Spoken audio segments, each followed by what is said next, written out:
Hello, I'm Josh Rubenstein, Public Information Director for the Los Angeles Police Department.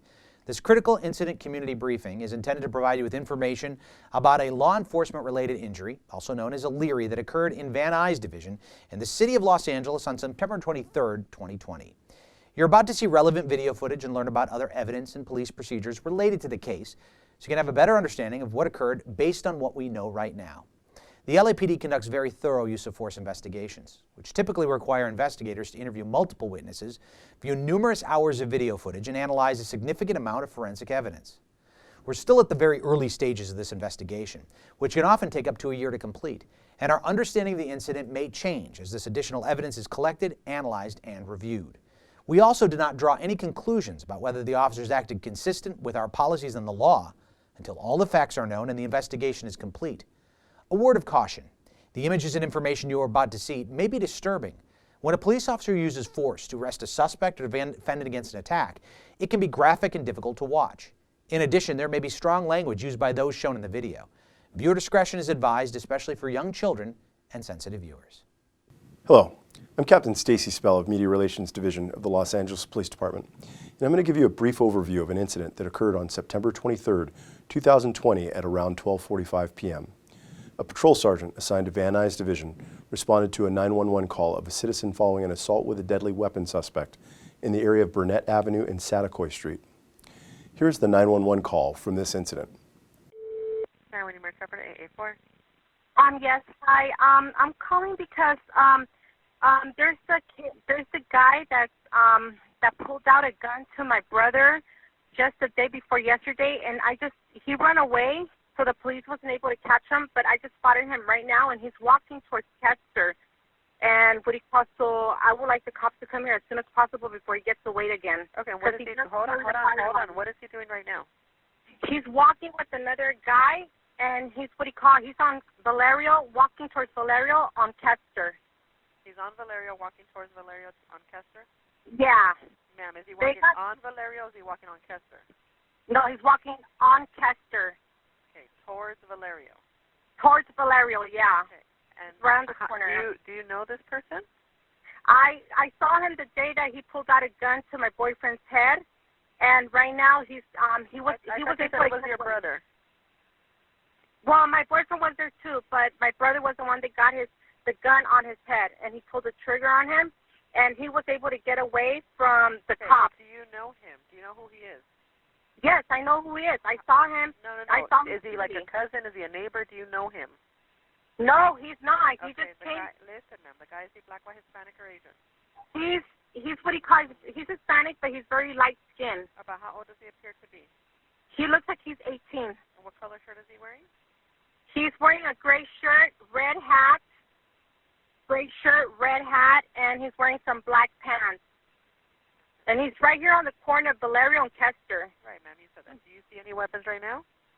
No, he's carrying the black. He's carrying a black, like a black purse on his, like a fanny pack around his neck. Okay. And that's what he was carrying that day, and that's where he had the gun. It's like a black fanny pack around his neck? Yes. And what's your first name? My first name is.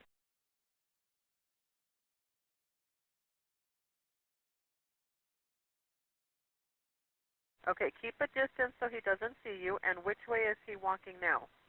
He's standing right down the bus stop of Valerio and Chester right now. Okay. Yeah, I'm like keeping my distance because I recognized him so fast when I saw him. Because I saw his face and everything on that moment that happened. But he got away from the cops. Like he was able to run, and they only got the other guy that was with him. Okay, and where did this happen when you guys? This had happened on Chester and Benowen. The day before yesterday, they had K9 dogs and everything looking for him, but he was able to get away. And right now, I was coming towards Chester, and I saw him, so I turned around fast, and I'm just like parked away from him and looking at him because I really don't want him to be on the streets. He has a gun on him. And was he driving a car or? No, he's on foot. He's on foot. Okay, but that day, was he in a car or anything? No, he was on foot, so he ran. Okay, was there a shooting, or did he just threaten them with a gun? He just threatened him with a gun on his head. He pulled the trigger and he put it on the asking him for money and stuff like that. Okay.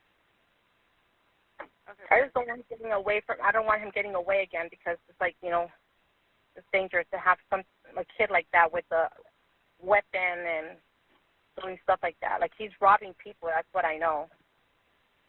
Okay, let me go ahead and get officers out that way, okay? Just stay on the line. One moment.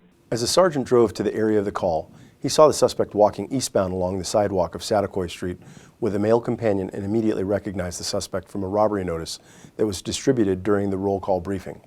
The sergeant drove up to the suspect and told him to put his hands up. The suspect immediately ran west on Satakoy, south on Noble, where the sergeant pursued the suspect on foot. During the foot pursuit, the sergeant alerted responding units that the suspect was running with a gun in his hand. The suspect continued to mid-block Cabello Street when he tripped and fell forward on the concrete, rolling onto his left shoulder with the gun still in his left hand. The suspect got up and continued to run until he tripped on the curb in front of a residence in the 15,000 block of Cabello Street, where he threw his gun into the bushes and eventually complied with the sergeant's orders and was taken into custody. A minor use of force consisting of body weight to the suspect's back and firm grips to the suspect's wrists was used while handcuffing and taking the suspect into custody. Officers recovered the suspect's loaded 9mm semi-automatic handgun at scene and booked it as evidence. Body-worn video cameras are used by most officers assigned to field duties. They are worn at chest level and capture a general perspective within line of sight from that angle. The angle of the camera prohibits viewers from seeing everything the officer saw and experienced. Upon activation, both audio and video will turn on. However, body-worn video cameras have a buffer of video without audio from the previous 2 minutes prior to activation. This feature is designed to capture incidents that occur suddenly, where an officer doesn't immediately activate the camera. Here's the body-worn video from the officers involved in this incident. 95 units responding to the ADW. The suspects are walking on Satakoy, passing for a net near an unknown middle school or high school. LAD, I'm going to be code 6 on the suspects. 9 LAD, it's code 6. That's Missouri. Put your hands up, bro! I got suspects running southbound Noble, gun in his hand, right hand, gun.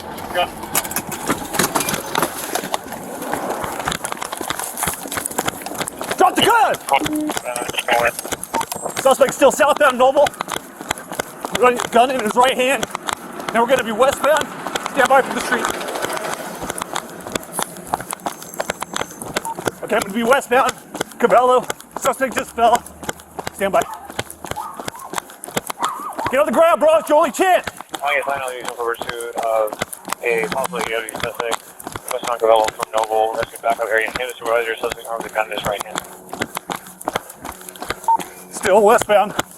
He's got the gun on his left hand. You gonna do this, bro? You wanna do it? Get on the ground.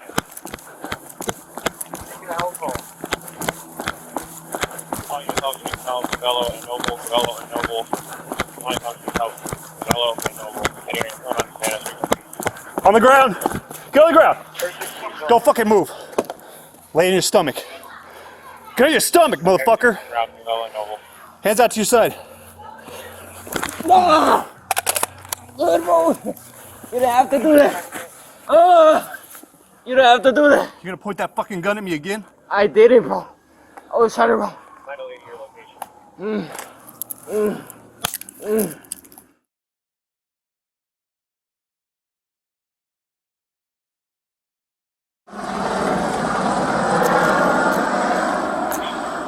What's he doing?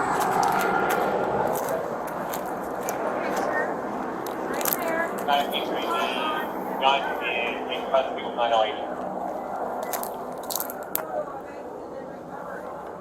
Next officer. Okay. NRF044-20.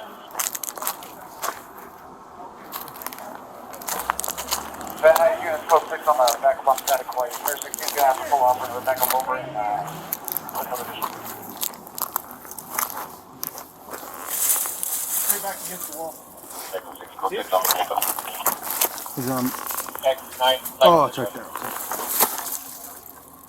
We send up a perimeter for the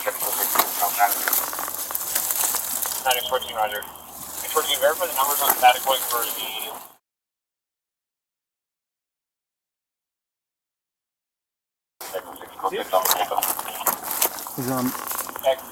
Oh, it's right there.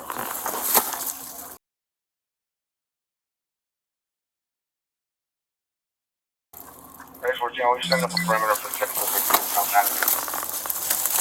914, Roger. Los Angeles Fire Department paramedics transported the suspect to a local hospital where he was treated for a fractured clavicle and cleared for booking by the attending physician. The suspect, who was later identified as a 17-year-old male juvenile, was booked into juvenile detention facility. The following day, the subject was transported to LA County Hospital where he was admitted for injury alleged to have been caused during his arrest. The subject was released from the hospital 4 days later and transported back to juvenile hall. Charges are pending against the subject, who is a 17-year-old resident of Los Angeles. In the next several months, the LAPD will continue to investigate and analyze this incident. They'll interview any new witnesses that may come forward and complete forensic tests. After the investigation is completed, our Critical Incident Review Division will forward their findings to the Chief of Police, who will make his recommendation to the Civilian Board of Police Commissioners. The board will evaluate the evidence to determine whether the officer's tactics and use of force in this instance met the high standards expected of all LAPD officers. If you'd like more information on how the LAPD and the LA District Attorney's Office investigates all officer-involved shootings and other serious uses of force, visit lapdonline.org, where you can also find LAPD's use of force policies and procedures. Thanks for taking the time to view this Critical Incident Community Briefing.